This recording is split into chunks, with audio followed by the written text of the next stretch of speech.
হামির উপসর্গ নিয়ে দেশে শিশু মৃত্যুর সংখ্যা প্রতিনিয়ত বেড়ে চলেছে। হাসপাতালগুলোর করিডোরে সন্তানদের নিয়ে অভিভাবকদের এ ভিড় আর উৎকণ্ঠা এখন নিত্যদিনের চিত্র। গত ২৪ ঘণ্টায় হামির উপসর্গ নিয়ে ময়মনসিংহ মেডিকেল কলেজ হাসপাতালে আরও এক শিশুর মৃত্যু এবং ৩২ শিশু উপসর্গ নিয়ে ভর্তি হয়েছে আইসোলেশন ওয়ার্ডে। হাসপাতালটিতে হামে আক্রান্ত হয়ে চিকিৎসাধীন অবস্থায় মোট ১৩ শিশুর মৃত্যু হয়েছে। জ্বর আসার পর অতিরিক্ত জ্বর থাকার পরে হাসপাতালে নিয়ে আসতে পরে দেখা গেছে মুখে ভিক্টোরিয়া দেখা দিছে। এখন ২ বাচ্চা নিয়ে হাসপাতালে ভর্তি আছে।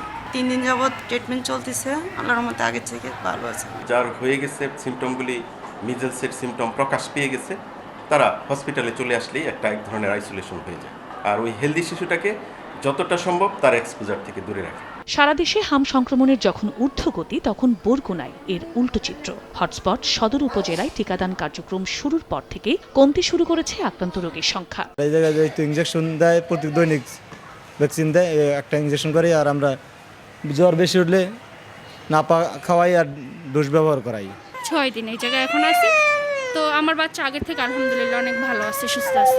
হামের অবস্থা কিন্তু স্ট্যাটিক, মানে হচ্ছে যে একটা পজিশনই আছে, 4-5 জন, এর বেশি বাড়তেছে না। আমরা এখানে ইনশাল্লাহ সামলাতে পেরেছি। এছাড়া ঠাকুরগাঁয়ে গেল ২৪ ঘণ্টায় ৩৩ জন হামির উপসর্গ নিয়ে জেলা স্বাস্থ্য কমপ্লেক্সে চিকিৎসা নিতে গেলেও ভর্তি রয়েছে ৭ জন। এদের সবাই শিশু।